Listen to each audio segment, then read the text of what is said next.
Story time audio ബുക്സിലേക്ക് എല്ലാവർക്കും സ്വാഗതം. അജയ് ഘോഷിൻ്റെ നിലാവ് മാത്രമല്ല. എന്താ ഈ നോവൽ? രണ്ടുപേർക്ക് സുഖമായിരിക്കാവുന്ന കസേര കവിഞ്ഞു തുളുമ്പിയ തൻ്റെ ദേഹത്തിൻ്റെ വീർപ്പുമുട്ടൽ ഡബിൾ മുണ്ടിൻ്റെ കുത്തയച്ച് പരിഹരിച്ചുകൊണ്ട് കേരളത്തിലെ ശ്രദ്ധേയനായ പുസ്തക പ്രസാധകൻ, ഇന്നും യുവ സാഹിത്യകാരന്മാരുടെ വക്താവായ 60കാരൻ ചോദിച്ചു. തുടങ്ങിവെച്ചു അത്രമാത്രം. ഉത്സാഹമറ്റ സ്വരത്തിൽ ഗൗതം പറഞ്ഞു. അത് ശ്രദ്ധിച്ച് CK ചോദിച്ചു. എന്തു പറ്റി ഗൗതം? ഫോണിൽ കേട്ട എനർജി ഇല്ലല്ലോ നേരിൽ. ഏയ്, അങ്ങനെയൊന്നുമില്ല. ഇന്നലെ ട്രെയിനിൽ ഉറക്കം ശരിയായില്ല. തലയ്ക്ക് ചെറിയൊരു ഭാരം പോലെ. നേരത്തെ പറഞ്ഞാലെന്ത്? എങ്കിൽ ഈ മീറ്റിംഗ് വൈകിട്ടാക്കാമായിരുന്നല്ലോ. സാരമില്ല. തലക്കനം കുറയ്ക്കാനുള്ള മരുന്നൊന്നും കഴിച്ചില്ലേ? കള്ളച്ചിരിയോടെ CK ഗൗതമിൻ്റെ കണ്ണിലേക്ക് നോക്കി. ഇല്ല. ട്രെയിനിലും കഴിച്ചില്ല? ഇല്ല. അത്ഭുതമാണല്ലോ. സാധാരണ യാത്രയ്ക്ക് മുമ്പ് വാങ്ങി സ്റ്റോക്ക് ചെയ്യാറുള്ളതാണല്ലോ. സാരമില്ല, നമുക്ക് വരുത്താം. CK ഫോണിൽ നേർത്ത് തിരിഞ്ഞതും കയ്യിൽ പിടിച്ച് ഗൗതം പറഞ്ഞു. വേണ്ട CK, ഒരു മൂടില്ല. എന്നാൽ ഗൗതം ഒന്നുറങ്ങിക്കോ, നമുക്ക് വൈകിട്ട് കാണാം. വാതിലോളം എത്തി. പെട്ടെന്നോർത്ത് CK തിരികെ വന്നു. എന്തേ? ഗൗതം ചോദിച്ചു. ഒരു പ്രധാന കാര്യം മറന്നു. ബാഗ് തുറന്ന് CK ഒരു ക്യാഷ് ചെക്ക് എടുത്ത് നീട്ടി. അഡ്വാൻസ്. നോവൽ തുടങ്ങിയിട്ടേയുള്ളൂ. കൃത്യമായി പറഞ്ഞാൽ എഴുതിയതാകെ ഒരു പേജ്. മതി, തുടങ്ങി വെച്ചല്ലോ. ഇനിയും കുറേ യാത്ര ചെയ്യണം. ഗോവ, കർണാടക, പിന്നെ കഥ അവസാനിക്കുന്ന കിഴക്കൻ സ്റ്റേറ്റുകൾ. ഞാനും കൂടണോ യാത്രയിൽ? അതല്ല CK, എന്നെഴുതി തീരുമെന്ന് പറയാനാവാത്ത സ്ഥിതിയാണ്. ആ നിലയ്ക്ക് ഇത് ഞാൻ വാങ്ങണോ? വാങ്ങണം. ഇതിനിടയിലെങ്ങാനും ഞാൻ മരിച്ചാലോ? പാഴാവില്ലേ ഈ സംഖ്യ? ഇല്ല, നല്ല സാഹിത്യത്തിനുള്ള എൻ്റെ അർച്ചന അങ്ങനെ കണക്കാക്കും. ഗൗതം രാഘവൻ്റെ മുൻപിൽ ചുമലിൽ തൊട്ട് CK തുടർന്നു. ഗൗതം, സ്വന്തം ജോലിയെ സീരിയസ് ആയി കാണുന്നവനാണ് ഞാൻ. ഗൗതമും അങ്ങനെ തന്നെ. പന്നി പ്രസവിക്കും പോലെ എഴുതി സ്വന്തം ജീനിയസിനെ തുലയ്ക്കുന്നവരാണ് പല വമ്പൻ എഴുത്തുകാരും. തങ്ങളെ തന്നെ കോപ്പിയടിക്കുന്നവർ. ഗൗതം ആ സംഘത്തിലില്ല. അതാണ് നിങ്ങളുടെ ഐഡൻറ്റിറ്റി. ഒരു പ്രസാധകൻ എന്ന നിലയിൽ ഞാനതറിയണം. നോവൽ എന്ന് വേണമെങ്കിലും തീർന്നോട്ടെ. അത് CK ബുക്ക് വഴി വരണം. അത്രയുള്ളൂ എൻ്റെ മോഹം. വാശിയെന്ന് പറയാം. ചെക്കേൽപ്പിച്ച് CK പോയി. മുറിയിൽ തനിച്ചായതും ഗൗതം രാഘവനും ഓർമ്മകളും മാത്രമായി. നികുഞ്ചത്തിൻ്റെ റെസ്റ്റോറൻറ്റ് വീണ്ടും മുമ്പിലെത്തി. പ്രഭുവിൻ്റെ ചിരി, ഗാദിയുടെ പകച്ചമുഖം, ഇറങ്ങിപ്പോക്ക്. ഓർമ്മയുടെ പ്രഹരം സഹിക്കവയ്യാതെ ഗൗതം വീണ്ടും മൊബൈൽ ഫോണെടുത്ത് ഗാദിയെ കിട്ടാൻ ശ്രമിച്ചു. ഫലമുണ്ടായില്ല. അയാൾ കിടക്കയിൽ മലർന്ന കിടപ്പായി. ആകെയൊരു സ്തംഭനാവസ്ഥ. തുറന്നു കിടന്നിരുന്ന എല്ലാ വാതിലുകളും പെട്ടെന്ന് കൊട്ടിയടയ്ക്കപ്പെട്ടതുപോലെ, വെളിച്ചത്തെ കൊന്നതുപോലെ. ഗാഥ ഇപ്പോൾ എവിടെയായിരിക്കും? അറിയാനൊരു മാർഗവുമില്ലല്ലോ ദൈവമേ. എടുത്തു ചാടി പ്രവർത്തിക്കുന്ന സ്വഭാവമാണ് അവൾക്ക്. ആകെ തകർന്നാണ് അവൾ പോയത്. തനിച്ചു വിടാൻ പാടില്ലായിരുന്നു. പുറകെ ചെല്ലണ്ടായിരുന്നു. ആശ്വസിപ്പിക്കേണ്ടതായിരുന്നു. കാര്യങ്ങൾ വിവേകത്തോടെ പറഞ്ഞ് മനസ്സിലാക്കേണ്ടതായിരുന്നു. ഒന്നും കഴിഞ്ഞില്ല. പക്ഷേ താനതിന് തുടക്കമിട്ടതാണല്ലോ. അപ്പോഴല്ലേ അവൻ്റെ വരവ്. രംഗബോധമില്ലാത്ത കോമാളിയെന്ന് മരണത്തെയല്ല, അവനെയാണ് വിളിക്കേണ്ടത്. കോമാളിത്തമല്ല, തെമ്മാടിത്തരമാണ് പ്രഭു കാട്ടിയത്. കഥയെഴുത്തിലെ സ്വന്തം തോൽവി. അവൻ തന്നോട് ജീവിതം കൊണ്ട് വീട്ടി. ശകുനി, അവനെ വെറുതെ വിട്ടുകൂടാ. പൊടുന്നനെ പ്രഭുവിനെ തല്ലണമെന്ന് തോന്നി ഗൗതമിന്. ഏതാണ് അവൻ്റെ മുറി? ഗൗതം ചാടി എഴുന്നേറ്റ് വാതിൽ തുറന്ന് പുറത്തിറങ്ങി. പക്ഷേ റിസപ്ഷനിൽ തിരക്കിയതും അയാൾ നിരാശനായിപ്പോയി. പ്രഭു സ്ഥലം വിട്ടിരുന്നു. ഗൗതം പിന്നെ മുറിയിലേക്കല്ല, ബീച്ചിലേക്കാണ് പോയത്. അവിടെ പുറം പൊള്ളിക്കുന്ന മണലിൽ അയാൾ മലർന്നു കിടന്നു. കണ്ണടച്ചു. അപ്പോൾ അടഞ്ഞ കണ്ണുകൾക്ക് മുമ്പിലേക്ക് ഗാഥ വരുന്നു. കൈ ചൂണ്ടി നിന്ന് ഗാഥ ചോദിക്കുന്നു. ചതിച്ചില്ലേ എന്നെ? ഇല്ല ഗാഥേ. അയാൾ പറഞ്ഞു. നിങ്ങൾക്ക് ഭാര്യയില്ലേ? ഇല്ലേ? ഉണ്ട്. പക്ഷേ ഗൗതം പെട്ടെന്ന് കണ്ണു തുറന്നു. ഗാഥയില്ല. കടലും വെയിലും ചൂട് തുപ്പുന്ന കടൽക്കാറ്റും മാത്രം. തിരികെ നികഞ്ചത്തിലെത്തുമ്പോൾ അയാളാകെ തളർന്നിരുന്നു. ലോബിയിലെ സോഫയിൽ ഒരാൾ മാത്രം വായിച്ചിരിപ്പുണ്ട്. അയാൾ മാത്രമേയുള്ളൂ. ഗൗതം റിസപ്ഷൻ കടന്ന് മുറിയിലേക്ക് നടന്നതും പത്രം താഴുകയും അതിന് പിന്നിലെ മുഖം ഗൗതമിനെ നോക്കുകയും ചെയ്തു. വാതിലടച്ച് കിടക്കയിൽ വീണതേയുള്ളൂ. ഡോർബെൽ ശബ്ദിച്ചു.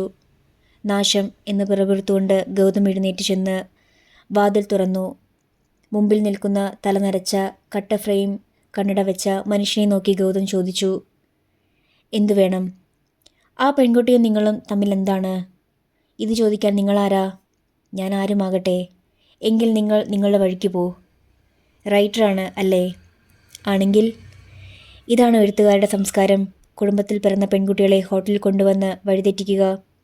ഗൗതമിന് തലയ്ക്കകത്ത് വണ്ട് കയറിയ മാതിരി തോന്നി. അത് തലച്ചോറിൽ കൊമ്പിട്ട് കുത്തുകയാണ്. മുമ്പിൽ നിൽക്കുന്ന ഈ വയസ്സൻ പ്രഭുവാണെന്ന മതിഭ്രമം തനിക്കുണ്ടാവരുതേ എന്നയാൾ ദൈവത്തോട് പ്രാർത്ഥിച്ചു. അതുണ്ടായാൽ ഉറപ്പായും ഇയാളെ താൻ ചവിട്ടി അരയ്ക്കും. സ്വയം നിയന്ത്രിച്ചുകൊണ്ട് പല്ലമർത്തി കടിച്ചുകൊണ്ട് ഗൗതം പറഞ്ഞു, അതെ, അത് തന്നെയാണ് എൻ്റെ പണി. അതിന് തനിക്ക് എന്ത് വേണം? താൻ ആര്? മോറൽ പോലീസോ? റബിഷ്. പ്രതികരണം കാക്കാതെ ഗൗതം വാതിൽ വലിച്ചടച്ചു. ബസ് ഇറങ്ങിയതും വീട്ടിലേക്ക് പോകാനല്ല ഗാഥയ്ക്ക് തോന്നിയത്. നേരെ ചെന്ന് രേഖയെ കാണാനാണ്. കണ്ടിട്ട് ഉള്ളിൽ കെട്ടിനിൽക്കുന്ന ദുരന്തത്തിൻ്റെ ദുഷിച്ച ചോരയത്രയും അവളുടെ മുന്നിൽ ഛർദ്ദിച്ചു കളയണം. അവളുടെ കുറ്റപ്പെടുത്തലിൻ്റെ തല്ലേൽക്കണം, നൊന്തു നിലവിളിക്കണം. അങ്ങനെ ശുദ്ധീകരിക്കപ്പെട്ട് പഴയ ഗാഥയാവണം. 5 മാസവും 13 ദിവസവും മുമ്പുള്ള ഗാഥ. ഗൗതം രാഘവനെ പരിചയപ്പെടുന്നതിന് മുമ്പുള്ള ഗാഥ. അല്ല, ഗൗതം രാഘവൻ്റെ ആദ്യത്തെ കഥ വായിക്കും മുമ്പുള്ള ഗാഥ. മനസ്സിലും ദേഹത്തും പ്രേമമെന്ന ക്യാൻസർ പിടിക്കപ്പെടുന്നതിന് മുമ്പുള്ള രോഗിയല്ലാത്ത ഗാഥ. കുറേ നടന്ന ശേഷമാണ് രേഖയുടെ വീട്ട് പടിയോളം എത്തിയപ്പോഴാണ് ബോധം വന്നത്. രേഖ കോളേജിലല്ല. രാവിലെ അവളുടെ വിളി കേൾക്കാതെ അവളെ ബോധപൂർവം ഒഴിവാക്കി കുതിച്ചു പോയതാണല്ലോ താൻ. ഒരു മാരീജൻ്റെ പുറകെ. ഇപ്പോൾ ഇതാ തിരിച്ചെത്തിയിരിക്കുന്നു. രേഖയെ താൻ ഇനിയും മണിക്കൂറുകളെടുക്കും. നീ എന്താ നേരത്തെ? വെയിലേറ്റുവാടി വീടെത്തിയ ഗാഥയെ നോക്കി ശാരദാമ്മ ചോദിച്ചു. ഇന്ന് ക്ലാസ്സില്ലേ? തലവേദന. എങ്ങനെ വരാതിരിക്കും തലവേദന? വെയിൽ ഒരു തരി പോലും വെറുതെ കളയില്ലല്ലോ. കുട കൊണ്ടുപോകുന്നത് കുറച്ചിലല്ലേ? ഒന്നും മിണ്ടാതെ മുറിയിലെത്തി. വാതിൽ ചാരി ഗാഥ കിടക്കയിൽ വീണു.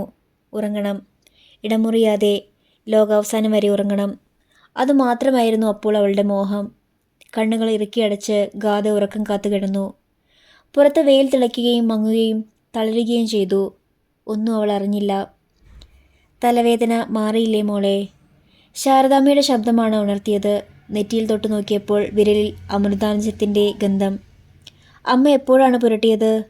ഗാഥയ്ക്ക് ഓർമ്മിക്കാനായില്ല. തലവേദന കുറഞ്ഞിരുന്നു. ഇന്നായി ചായ കുടിക്ക്. ശാരദാമ്മ ഗാഥയ്ക്ക് നേരെ ഗ്ലാസ് നീട്ടി. അവൾ എഴുന്നേറ്റിരുന്ന് ചായ ഊതി കുടിച്ചു. അമ്മ പുറത്തേക്ക് പോയി അല്പം കഴിഞ്ഞതും ഗാഥയുടെ മനസ്സിലേക്ക് രേഖയുടെ മുഖം വന്നു. അവളെ കാണണം. ഉറക്കം വിട്ടതോടെ പഴയതെല്ലാം ഇരട്ടി ശക്തിയിൽ ഇതാ കടന്നാക്രമിക്കാൻ തുടങ്ങുന്നു. നികുഞ്ചത്തിന് മുമ്പിലെ മരക്കൊട്ടം ആടിയുലയുന്നു. പ്രഭു ചിരിക്കുന്നു. ഗാഥ വേഗം എഴുന്നേറ്റ് മുഖം കഴുകി പുറത്തേക്ക് വന്നതും ശാരദാമ്മ ചോദിച്ചു, എങ്ങോട്ടാ നീ? രേഖയെ കാണാൻ.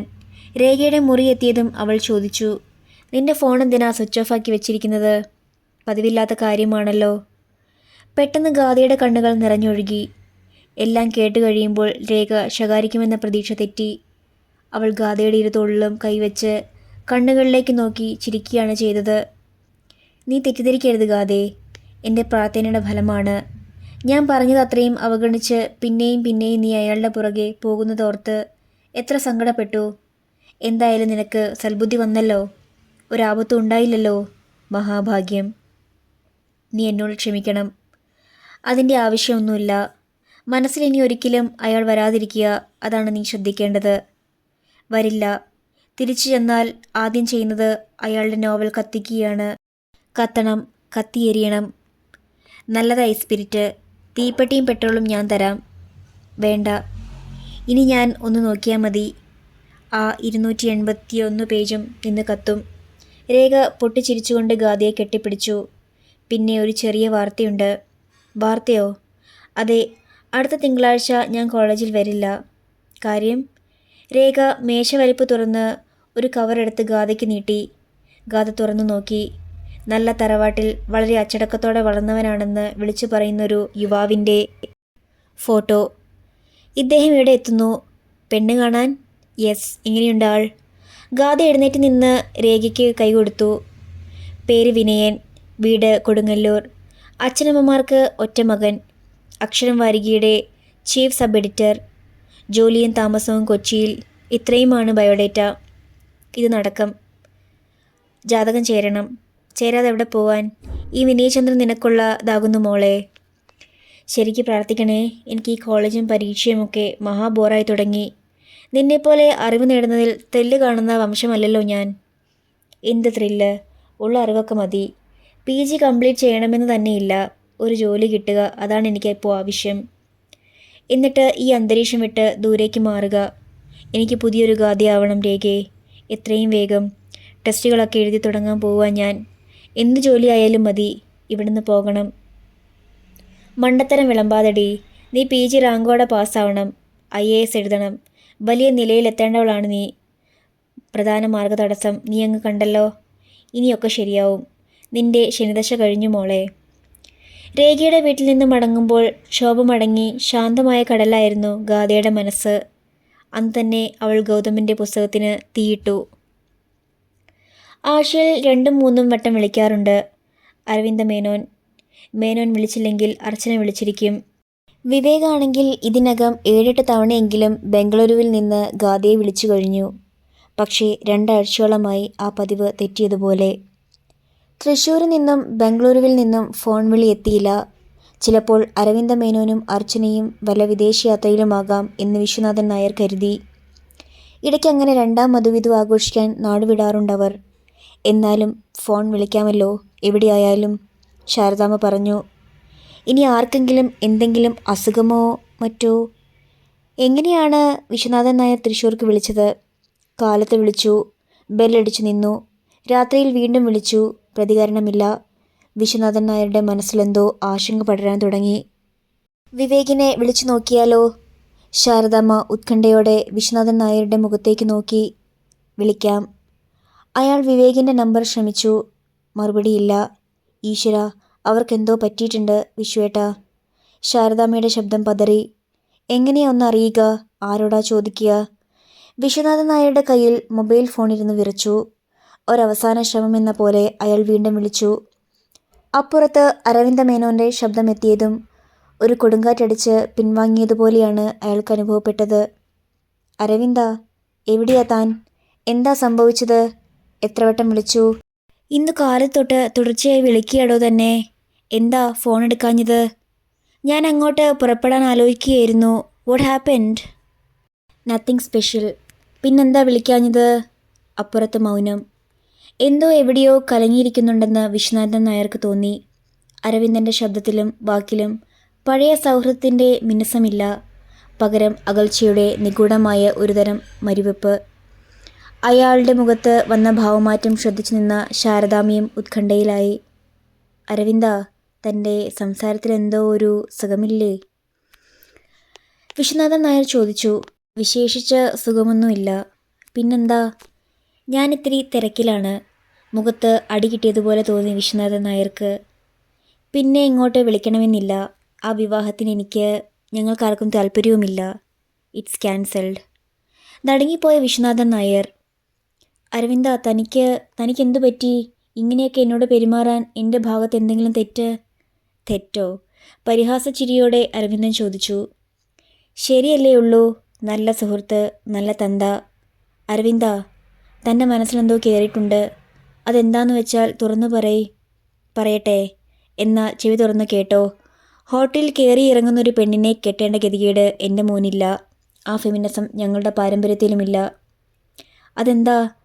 താൻ എന്താ അങ്ങനെ പറഞ്ഞത്? എൻ്റെ ഗാഥയെപ്പറ്റിയാണോ താൻ? എനിക്ക് കൂടുതലൊന്നും പറയാനില്ല. പറ്റില്ല, എനിക്കറിയണം. ഈ വിവാഹത്തിൽ നിന്ന് തനിക്ക് ഒഴിയണമെങ്കിൽ അത് ഡയറക്റ്റായി പറയ്. അല്ലാതെ എൻ്റെ കുട്ടിയെപ്പറ്റി ഇല്ലാത്തത് പറഞ്ഞാലുണ്ടല്ലോ. ഇല്ലാത്തതോ? അരവിന്ദൻ്റെ ശബ്ദം പൊങ്ങി. ഈ കണ്ണുകൊണ്ട് കണ്ടതാ? ഇല്ലാത്തതോ? അവളില്ലേ വീട്ടിൽ? തൻ്റെ മോള്. വിളിച്ചു ചോദിക്ക്. കഴിഞ്ഞ 13-ാം തീയതി രാവിലെ എവിടെ പോയിരുന്നു എന്ന്. ബീച്ച് റോഡിലെ ഹോട്ടൽ നികുഞ്ചത്തിൽ പോയില്ലെന്നവൾ പറഞ്ഞാൽ അപ്പോൾ വിളിക്കണേ. മക്കളെ അച്ചടക്കത്തോടെ വളർത്തണമെടോ. എന്തായാലും ദൈവം എൻ്റെ കൂടെയുണ്ടെന്ന് ഉറപ്പായി. അതാണല്ലോ ബീച്ച് റോഡിലെ ആ ഷോപ്പിംഗ് കോംപ്ലക്സിൻ്റെ പ്രോജക്റ്റ് ഡിസൈൻ ചെയ്യാൻ എനിക്ക് ഹോട്ടലിൽ പോകേണ്ടി വന്നത്. ഇല്ലെങ്കിൽ എന്തായാലും എൻ്റെ മോൻ്റെ ഗതി. Thanks God. Aravindan call cut ചെയ്തു. എന്താ എന്താ ഉണ്ടായേ? വിശ്വനാഥൻ നായരുടെ കയ്യിൽ പിടിച്ച് ആകാംക്ഷയുടെ വിറയലോടെ ശാരദാമ്മ ചോദിച്ചു. അതിനുത്തരം പറയാതെ ഭാര്യയുടെ കൈ തട്ടിമാറ്റി വിശ്വനാഥൻ നായർ ഗാഥയുടെ മുറിയിലേക്ക് പാഞ്ഞു. ബാങ്ക് പരീക്ഷയ്ക്കുള്ള ഫോറം പൂരിപ്പിക്കുകയായിരുന്നു ഗാഥ. പെട്ടെന്ന് വാതിൽ തള്ളി തുറന്ന് വിശ്വനാഥൻ നായർ മുറിയിലേക്ക് കയറി വന്നത് അവളെ ഞെട്ടിച്ചു. എന്താ അച്ഛാ? എഴുന്നേറ്റുകൊണ്ട് ഗാഥ ചോദിച്ചു. അച്ഛന് പുറകെ അമ്മ കൂടി എത്തിയതും കാര്യം ഗൗരവപ്പെട്ടതാണെന്ന് അവൾ തീരുമാനിച്ചു. രണ്ടുപേരുടെയും മുഖങ്ങൾ അവൾ മാറി മാറി നോക്കി. എന്താ അമ്മേ? വിശ്വനാഥൻ നായർ ആവട്ടെ എന്തെങ്ങനെ ചോദിക്കുമെന്ന് ധർമ്മസങ്കടത്തിലായി. മകളോടാണ് ചോദിക്കേണ്ടത്, പ്രായപൂർത്തിയായ മകളോട്. ചോദിക്കാൻ പറ്റാത്ത വിഷയം ചോദിക്കാതിരിക്കാനും വയ്യ. ഇതെന്തു പറ്റി രണ്ടാൾക്കും? നീ കഴിഞ്ഞ 13-ാം തീയതി എവിടെ പോയിരുന്നു? വിശ്വനാഥൻ നായരുടെ ചോദ്യം വന്നതും പെട്ടെന്ന് ഒരു തീനാളം തൻ്റെ അടിവയറ്റിൽ നിന്ന് മേലേക്ക് പുളഞ്ഞു കയറിയത് ഗാഥ അറിഞ്ഞു. നൊടി നേരം കൊണ്ട് അവൾ വിയർത്തു. ചോദിച്ചത് കേട്ടില്ലേ, എവിടെ പോയെന്ന്? ഗാഥ മുഖം കുനിച്ചു. ബീച്ച് റോഡിലെ ഹോട്ടൽ നികുഞ്ചത്തിൽ നീ പോയിരുന്നോ? ഗാഥ മൂളിയതും വിശ്വനാഥൻ നായരുടെ വലതു കൈപ്പടം ഇവളുടെ കവിളത്ത് പതിഞ്ഞു. എൻ്റെ ഭഗവാനെ, ഞാൻ എന്തായി കേൾക്കുന്നത്? ഇവള് ഹോട്ടലിൽ പോയെന്നോ? സത്യമാണോ ഇത്? അതേടി, 13-ാം തീയതി തന്നെ എന്നെ നിന്നെ വിഡ്ഢികളാക്കി ഇവൾ പോയത് കോളേജിലേക്കല്ല, ഹോട്ടൽ നികുഞ്ചത്തിലേക്കാ, അവളുടെ മറ്റവനെ കാണാൻ. ദൈവമേ, ഇതാര് പറഞ്ഞു വിശ്വേട്ടാ? പറയേണ്ട ആൾ തന്നെ പറഞ്ഞടി. അരവിന്ദൻ അത് കേട്ടതും സ്തംഭിച്ചുപോയി ഗാഥ. അയ്യോ, അരവിന്ദൻ സാറോ? അതെ, ഹോട്ടലിൽ നിന്ന് നിന്റെ മോൾ ഇറങ്ങി വരുന്നത് അരവിന്ദൻ കണ്ടു. ഇനി ഇങ്ങനെയൊരുത്തിയെ ആ കുടുംബത്തിലേക്ക് വേണ്ടെന്ന അയാളിപ്പോൾ വിളിച്ചു പറഞ്ഞത്. സന്തോഷമായില്ലേ? എൻ്റെ ഭഗവാനെ. ശാരദാമ്മ നെഞ്ചിൽ കൈവച്ച് വിലപിച്ചു. പിന്നെ മുന്നോട്ട് ചെന്ന് ഗാഥയുടെ മുടിക്ക് പിടിച്ചു വലിച്ചു. അവളെ തലങ്ങും വിലങ്ങും തല്ലി. എടീ ഗുരുത്വദോഷി, എന്തിനാടി നീ കാട്ടിയേ? നശിച്ചോളെ കുടുംബത്തിന് ചീത്തപ്പേരുണ്ടാക്കിയോടി നീ, പറയടി. വിശ്വനാഥൻ നായർ ശാരദാമ്മയെ ബലമായി പിടിച്ചു മാറ്റി. ഗാഥയാവട്ടെ ഏത് ശിക്ഷയും ഏറ്റുവാങ്ങാൻ തയ്യാറെന്ന പോലെ നിന്നു. ഗാഥയെ തുറച്ചു നോക്കി വിശ്വനാഥൻ നായർ ചോദിച്ചു, ആരായിരുന്നടി അവൻ? ഗാഥ മിണ്ടിയില്ല. ആരെ കാണാനാ നീ പോയതെന്ന്? ആ കാര്യം ഇനി സംസാരിക്കാൻ എനിക്കിഷ്ടമല്ല. പറഞ്ഞു തീർന്നതും ഗാഥയുടെ രണ്ട് കവിളത്തും വിശ്വനാഥൻ നായരുടെ കൈ മാറി മാറി വീണു. ഗാഥയെല്ലാം ഏറ്റുവാങ്ങി. തോന്നിവാസം കാട്ടിയിട്ട് ധിക്കാരം പറയുന്നോ? മര്യാദയ്ക്ക് പറഞ്ഞോ, ആരെ കാണാനാ നീ പോയത്? കവിൾ തിരുമ്മിക്കൊണ്ട് ഗാഥ ആവർത്തിച്ചു. ധിക്കാരമല്ലച്ചാ, ഞാനത് മറന്നു കഴിഞ്ഞു. ദയവ് ചെയ്ത് ഇനി എന്നെ അത് ഓർമ്മിപ്പിക്കരുത്. എൻ്റെ ഈശ്വര, ഈ പെണ്ണിന് എന്തു പറ്റി? ശാരദാമ്മ നിലവിച്ചു. അവരുടെ കണ്ണ് നിറഞ്ഞൊഴുകുകയായിരുന്നു. അവർ സ്വന്തം തലയിൽ ആഞ്ഞു തല്ലി. നശിച്ചല്ലോ ഭഗവാനെ, ഈ കുടുംബം നശിച്ചല്ലോ. എൻ്റെ മോളുടെ ജീവിതം തുലഞ്ഞല്ലോ. ശാരദാമ്മ ചുവരിൽ ചാരി നിന്ന് കരച്ചിലായി. അമ്മേ. ഗാഥ ശാരദാമ്മയെ വിളിച്ചു. കുലുക്കിക്കൊണ്ട് ചോദിച്ചു, അമ്മ എന്തിനാ ഇങ്ങനെ കിടന്ന് നിലവിളിക്കുന്നത്? എൻ്റെ ജീവിതത്തിനൊരു ചുക്കും പറ്റിയിട്ടില്ല. ഹോട്ടലിൻ്റെ റെസ്റ്റോറൻറ്റിൽ നിന്ന് ഒരാളോട് സംസാരിച്ചു. ഹോട്ടൽ മുറിയിലല്ല, റെസ്റ്റോറൻറ്റിൽ വെറും 10 മിനിറ്റ് അത്രയേ ഉണ്ടായിട്ടുള്ളൂ. ഉടനെ ജീവിതം തുലയുമോ? പൊടുന്നനെ ശാരദാമ്മയുടെ നെഞ്ചിലെ ഇടിമുഴക്കങ്ങൾക്ക് ഒരയവ് വന്നു. ഗാഥയുടെ മുഖം തനിക്ക് നേരെ പിടിച്ചു തിരിച്ച് കണ്ണിലേക്കുറ്റു നോക്കി ശാരദാമ്മ ചോദിച്ചു, നേരാണോ മോളെ? നേരാണോ നീ പറഞ്ഞത്? അതെ അമ്മേ, സത്യമാണ് ഞാൻ പറഞ്ഞത്. പിന്നെ വിശ്വനാഥൻ നായരുടെ നേർക്ക് തിരിഞ്ഞ് അവൾ പറഞ്ഞു, സത്യമാണച്ചാ, വിശ്വസിക്ക്. അച്ഛൻ എന്നെ ഇനിയും തല്ലണമെങ്കിൽ തല്ലാം, എങ്ങനെ വേണമെങ്കിലും ശിക്ഷിക്കാം. എനിക്കത് കിട്ടേണ്ടത് തന്നെയാണ്. തെറ്റാണ് ചെയ്തത്. എന്നെയും നിങ്ങളെയും ഒക്കെ മറന്നുപോയി. അവിടെ പോകാൻ പാടില്ലായിരുന്നു. ആ ബോധം വൈകിയാണുണ്ടായത്. ഒരു നിമിഷം മൗനം പാലിച്ചിട്ട് അവൾ തുടർന്നു. ഒരാളോട് സ്നേഹം തോന്നി. പക്ഷേ അത് തെറ്റായിപ്പോയെന്നറിഞ്ഞ നിമിഷം തന്നെ ആ തെറ്റ് ഞാൻ തിരുത്തി. ഇനി ഒരിക്കലും അങ്ങനെയൊരു അബദ്ധം എൻ്റെ ഭാഗത്തു നിന്ന് ഉണ്ടാവുകയില്ല. വിശ്വനാഥൻ നായർക്ക് ആ കുറ്റസമ്മതം വലിയ ആശ്വാസമൊന്നും നൽകിയില്ല. അയാളുടെ തലയ്ക്കുള്ളിൽ അരവിന്ദ മേനോൻ്റെ പരിഹാസച്ചിരി മുഴങ്ങുകയായിരുന്നു. ഹോട്ടലിൽ കയറിയിറങ്ങുന്ന പെണ്ണിനെ കെട്ടേണ്ട ഗതികേട് എൻ്റെ മോനില്ല. വിശ്വനാഥൻ നായരുടെ മുഖത്തേക്ക് തന്നെ ഗാഥ സൂക്ഷിച്ചു നോക്കി. ഞാൻ പറഞ്ഞത് അച്ഛന് വിശ്വാസമായില്ലേ? അതിനുത്തരം പറയാതെ തന്നെ ഒന്നും പറയാതെ വിശ്വനാഥൻ നായർ മുറി വിട്ടുപോയി. അത് ഗാഥയെ വല്ലാതെ സമ്മർദ്ദത്തിലാക്കിയിരുന്നു. നിസ്സാരമായി എഴുതി തള്ളാവുന്ന ഒന്നല്ല സംഭവിച്ചിരിക്കുന്നതെന്ന തിരിച്ചറിവ് നിമിഷം തോറും അവളിൽ ബലപ്പെടാൻ തുടങ്ങി. തന്നിൽ നിന്ന് പുറത്തിറങ്ങി നിന്ന് കഴിഞ്ഞ ആ ദിവസത്തിലേക്ക് നോക്കിയതും താൻ കാട്ടിക്കൂട്ടിയതിൻ്റെ ഗൗരവവും അപകടവും അവളെ നടുക്കി. താൻ നികുഞ്ചത്തിലേക്ക് കയറിപ്പോയത് അരവിന്ദൻ അങ്കിൾ കണ്ടു. നികുഞ്ചത്തിൽ അങ്കിൾ ഉണ്ടായിരുന്നെന്ന് താൻ അറിഞ്ഞില്ല. പ്രേമമെന്ന ഹിസ്റ്റീരിയൽ പുറം ലോകത്തിൻ്റെ കണ്ണുകളെപ്പറ്റി താൻ ഓർത്തില്ല. ഒന്നും ഓർത്തില്ല. എല്ലാം ശരി തന്നെ. പക്ഷേ തനിക്കൊരാപത്തും സംഭവിച്ചില്ലല്ലോ. നികുഞ്ചത്തിലേക്ക് പോയ ഗാഥ തന്നെയല്ലേ നികുഞ്ചത്തിൽ നിന്ന് മടങ്ങിയത്. ഒരു കന്യകയെ സംബന്ധിച്ചത് അതല്ലേ പ്രധാനം. ശാരദാമ്മ വായി പൊത്തി നിന്ന് കരച്ചിലടക്കുകയാണ്.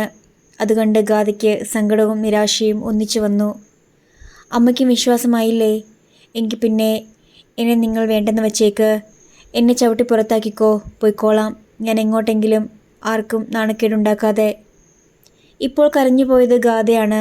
അത് കണ്ടതും അവളെ ചേർത്ത് പിടിച്ച് തലോടിക്കൊണ്ട് ശാരദാമ്മ പറഞ്ഞു, അമ്മയ്ക്ക് വിശ്വാസമാണ് എൻ്റെ കുട്ടിയെ. മോള് കരയണ്ട. ഒരു കൊച്ചുകുട്ടിയെപ്പോലെ ശാരദാമ്മയുടെ നെഞ്ചിൽ മുഖം ചേർത്ത് ഒന്നും ഓർക്കരുതേ എന്ന പ്രാർത്ഥനയോടെ ഗാഥയിരുന്നു. അവളെ വളരെ നേരം ആ മുറിയിൽ അമ്മയും മകളും ഇരുന്നു. വിശ്വനാഥൻ നായർ ഇറയത്ത് തൻ്റെ ചാരു കസേരയിലും. ഒരുപാട് ചോദ്യങ്ങൾക്ക് നടുവിലായിരുന്നു അയാൾ. തെറ്റ് ആരുടെ ഭാഗത്താണ്? അരവിന്ദൻ പറഞ്ഞത് ശരിയാണോ? താനാണോ തെറ്റുകാരൻ? മക്കളെ അച്ചടക്കത്തോടെയല്ലേ താൻ വളർത്തിയത്? അവരെ ഒരു ഈർക്കിലെടുക്ക് പോലും തല്ലിയിട്ടില്ലെന്നാണ് സത്യം. കാരണം അതിൻ്റെ ആവശ്യം വന്നിട്ടില്ല. ഗിരിജ വിനയത്തിൻ്റെ പെൺരൂപമായിരുന്നു. വഴക്കില്ലാത്ത വാശിയില്ലാത്ത കുട്ടി. ചെറുപ്പത്തിൽ പോലും ഉച്ചത്തിലൊന്ന് കരഞ്ഞ ഓർമ്മയില്ല. ലേശം കുസൃതിയുണ്ടെങ്കിലും ഗാഥയും അനുസരണക്കേട് കാട്ടിയിട്ടില്ല. ഒരിക്കലും പ്രശ്നമുണ്ടാക്കിയിട്ടില്ല രണ്ട് കുട്ടികളും. പിന്നെന്തിനെ ശിക്ഷിക്കണം? ഇന്നാണ് ജീവിതത്തിൽ ആദ്യമായി ഗാഥയുടെ മേൽ തൻ്റെ കൈ വീഴുന്നത്. ദൈവമേ, തനിക്കിത് വേണ്ടി വന്നല്ലോ. വിശ്വനാഥൻ നായർ സ്വന്തം വലതു കൈയിലേക്ക് നോക്കി. പക്ഷേ അവളത് വരുത്തി വെച്ചതല്ലേ. കൊടുത്ത സ്വാതന്ത്ര്യം ദുരുപയോഗം ചെയ്തിട്ടില്ലേ? അരവിന്ദൻ പറഞ്ഞത് ഒരർത്ഥത്തിൽ ശരിയാണ്. അച്ചടക്കത്തിൻ്റെ പാഠങ്ങൾ മക്കൾ സ്വയം പഠിക്കുമെന്ന് ഞാൻ പ്രതീക്ഷിച്ചു. ഗിരിജ തന്നെയാണ് ഗാഥയെന്ന് വിശ്വസിച്ചു. അന്ധവിശ്വാസം. ആ വിശ്വാസത്തിൻ്റെ പഴുതുകളിലൂടെ ഗാഥ ഊർന്നിറങ്ങി. സ്വന്തം വഴിയെ എങ്ങോട്ടോ പോയി. താനൊന്നും അറിഞ്ഞില്ല. പക്ഷേ ഇപ്പോൾ തിരിച്ചറിയുന്നു. ഗിരിജയല്ല ഗാഥ. വിശ്വനാഥൻ നായരുടെ ഓർമ്മയിലേക്ക് പഴയൊരു ദിവസം കയറി വന്നു. വിവേകമായുള്ള വിവാഹത്തെപ്പറ്റി സൂചിപ്പിച്ചപ്പോൾ ഗാഥ എതിർത്തത്, PG പഠനം പൂർത്തിയാക്കണമെന്ന് തടസ്സം പറഞ്ഞത് ഇതായിരുന്നു കാരണം. അവളുടെ മനസ്സിൽ ഈ ഭ്രാന്തായിരുന്നു. അത് വിഡ്ഢിത്തമാണെന്ന് മനസ്സിലാക്കിയെന്ന്, ഇനി തെറ്റ് പറ്റില്ലെന്ന് അവൾ പറയുന്നു. പക്ഷേ ഒരു വിഡ്ഢിത്തം കൊണ്ട് തകർന്നത് എന്തൊക്കെയാണ്? നല്ലൊരു സുഹൃത്ത്, 2 കുടുംബങ്ങളുടെ പരസ്പര വിശ്വാസം, മതിപ്പ്. ഗാഥയ്ക്ക് ഒരു നല്ല വിവാഹ ജീവിതം. എല്ലാം ഇടിഞ്ഞു വീണു. ഈശ്വര, നെഞ്ചു വേദനിക്കുന്നതായി വിശ്വനാഥൻ നായർക്ക് തോന്നി. നെഞ്ചിൽ കൈയമർത്തി അയാൾ ചാഞ്ഞുകിടന്നു. ഇപ്പോൾ തന്നെ ഈ ഹൃദയം സ്തംഭിച്ചെങ്കിലെന്ന് ആ നിമിഷത്തിൽ അയാൾ ആഗ്രഹിച്ചു. വീട് നിശബ്ദമായി.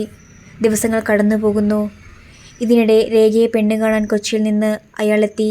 വിനയചന്ദ്രൻ. അന്ന് ഗാഥയും അവിടെ ഉണ്ടാവണമെന്ന് തലേന്നേ രേഖ അവളോട് നിർബന്ധമായി പറഞ്ഞിരുന്നു. അച്ഛനും ഇളയമ്മാമനും പിന്നെ ബ്രോക്കറും. ഇത്രയും പേരാണ് ചെറുക്കനൊപ്പം വന്നത്. അക്ഷരം വാരിക വായിക്കാറുണ്ടോ എന്നാണ് വിനയൻ ആദ്യമേ തന്നെ രേഖയോട് ചോദിച്ചത്. രേഖ കുടുങ്ങി. പൊതുവെ പുസ്തകമോ ആനുകാലികങ്ങളോ നോക്കാത്തവളാണവൾ. ടെലിവിഷൻ പരിപാടികളിലാണ് അവൾക്ക് താല്പര്യം. അക്ഷരം വായിക്കില്ലെന്ന് പറഞ്ഞാൽ വിനയചന്ദ്രന് നീരസമാവുമോ? ദൈവമേ! രേഖയുടെ ധർമ്മസങ്കടം വിനയചന്ദ്രൻ അവളുടെ മുഖത്ത് കണ്ടു. ഇല്ലെങ്കിൽ ഇല്ലെന്ന് പറഞ്ഞോളൂ, അത് ഈ ചടങ്ങിനെ ഒട്ടും ബാധിക്കില്ല, വിനയചന്ദ്രൻ പറഞ്ഞു. കണ്ടിട്ടുണ്ട്, ഇതുവരെ വായിച്ചിട്ടില്ല, സോറി. കുറ്റബോധത്തോടെ രേഖ പറഞ്ഞു നിർത്തിയതും വിനയചന്ദ്രൻ ചിരിച്ചുപോയി. എന്തിനാ സോറി? പിന്നെ റീഡിങ്ങിനോട് അകൽച്ചയൊന്നുമില്ലല്ലോ അല്ലേ? ഏയ് ഇല്ല. അതുമതി. നമ്മുടെ ജന്മനക്ഷത്രങ്ങൾ തമ്മിൽ വലിയ തർക്കമൊന്നുമില്ലെന്നാണ് കേട്ടത്. പിന്നെയുള്ളത് നാം 2 മനുഷ്യർ തമ്മിലുള്ള ഇഷ്ടമാണ്. എനിക്ക് തന്നെ ഇഷ്ടമായി. തനിക്കും അപ്രകാരമാണെങ്കിൽ കൊച്ചിക്ക് പോകാൻ കച്ചമുറുക്കാം കേട്ടോ. രേഖ ചിരിച്ചുപോയി. ഫോട്ടോയിലെ രൂപത്തേക്കാൾ അവൾക്ക് പ്രിയങ്കരമായി മുമ്പിൽ നിൽക്കുന്ന പച്ച മനുഷ്യനെ. പിന്നെ ഈ വിവാഹം നടക്കുകയാണെങ്കിൽ എൻ്റെ വാരിക തന്നേക്കൊണ്ട് വായിപ്പിക്കുന്ന കാര്യം ഞാനേറ്റു. നാളെ തന്നെ ഞാൻ വാങ്ങി വായിക്കാം, രേഖ പറഞ്ഞു. മറ്റന്നാളായാലും വിരോധമില്ല. അങ്ങനെ സ്വകാര്യമായ പരിചയപ്പെടൽ കഴിഞ്ഞപ്പോൾ രേഖ ഗാഥയെ അങ്ങോട്ട് കൂട്ടിക്കൊണ്ടുവന്നു. ഇതെൻ്റെ ബെസ്റ്റ് ഫ്രണ്ട്, ഒരേ ഒരു ഫ്രണ്ടെന്ന് പറയാം. പേര് ഗാഥ. അക്ഷരത്തിൻ്റെ കോപ്പി ഇവളുടെ കയ്യിലിരിക്കുന്നത് കണ്ടിട്ടുണ്ടെന്നാണ് നേരത്തെ ഞാൻ പറഞ്ഞത്. വായനയിലാണ് അവൾക്ക് പാഷൻ. ഓ ഗുഡ്. കഥയോ കവിതയോ നിരൂപണമോ? ഏതാണ് ഗാഥയുടെ മേഖല? News paper. വിനയചന്ദ്രന് ആ മറുപടി രസകരമായി തോന്നി. ന്യൂസ് പേപ്പറോ? അതെ, വേറൊന്നും വായിക്കാൻ എനിക്കിഷ്ടമല്ല, ഗാഥ പറഞ്ഞു. അവളുടെ ശബ്ദത്തിൽ കഴിഞ്ഞ കാലത്തോടുള്ള വെറുപ്പ് നിറഞ്ഞിരുന്നു. ഒരു 181 പേജുള്ള പുസ്തകം നിലത്ത് കിടന്ന് കത്തി അമരുന്ന അവൾ അപ്പോഴും കണ്ടു. ഇത് ഇൻട്രസ്റ്റിംഗ് ആണ്. പത്രവായന പാഷനാക്കിയ പെൺകുട്ടികൾ നമ്മുടെ നാട്ടിൽ അധികമുണ്ടാവില്ല. ലോകകാര്യങ്ങൾ അറിയുന്നത് ശിക്ഷ പോലെയാണ് പലർക്കും. സ്ത്രീവർഗത്തെ ഞാൻ അടച്ചാപേക്ഷിക്കുകയല്ല കേട്ടോ. എനിവേ, ഗാഥയ്ക്ക് അഭിനന്ദനങ്ങൾ. രേഖ ഗാഥയുടെ നേർക്ക് നോക്കി. വെറും കൈവിരലെണ്ണാവുന്ന ദിവസങ്ങൾക്കുള്ളിൽ അവൾ എത്ര മാറിപ്പോയെന്ന് രേഖ ഓർത്തു. ഒരു ഗൗതം രാഘവൻ മൂലം സാഹിത്യലോകം അപ്പാടെ അവളുടെ ശത്രുവായിരിക്കുന്നു. അവളെ ഓർത്ത് രേഖയ്ക്ക് വേദന തോന്നി. ഗാഥ വീട്ടിലെത്തുമ്പോൾ വരാന്തയിൽ വിശ്വനാഥൻ നായരും ശാരദാമ്മയും സംസാരിച്ച് നിൽപ്പുണ്ടായിരുന്നു. ഒന്നും മിണ്ടാതെ തല താഴ്ത്തി അവൾ അകത്തേക്ക് കയറിപ്പോയി. വിശ്വനാഥൻ നായരിൽ നിന്നും ഒരു ദീർഘനിശ്വാസം ഉയർന്നു. ശാരദാമ്മ ഭർത്താവിൻ്റെ മുഖത്തേക്ക് നോക്കി. രേഖയുടെ പെണ്ണ് കാണൽ ചടങ്ങിന് അവൾ പോയത്. നല്ല പയ്യനാണെന്ന് രേഖയുടെ അമ്മ പറഞ്ഞത്. വിശ്വനാഥൻ നായർ അകലേക്കെങ്ങോ നോക്കി നിന്നു. ഗാഥയുടെ അതേ പ്രായമായ രേഖയ്ക്കും. ഗാഥയ്ക്കും നല്ലൊരു ആലോചന വന്നതും തീരുമാനിച്ചതുമാണ്. അത് നടക്കാതെ പോയല്ലോ. ഇതല്ലേ നീ ഉദ്ദേശിച്ചത്? എനിക്കറിവുള്ള കാര്യം നീ ഓർമ്മിപ്പിക്കേണ്ടതില്ല. ശാരദാമ്മ നിശബ്ദയായി. അല്പം കഴിഞ്ഞ് അവർ ചോദിച്ചു, ഒരു കാര്യം പറഞ്ഞാൽ ദേഷ്യപ്പെടുമോ?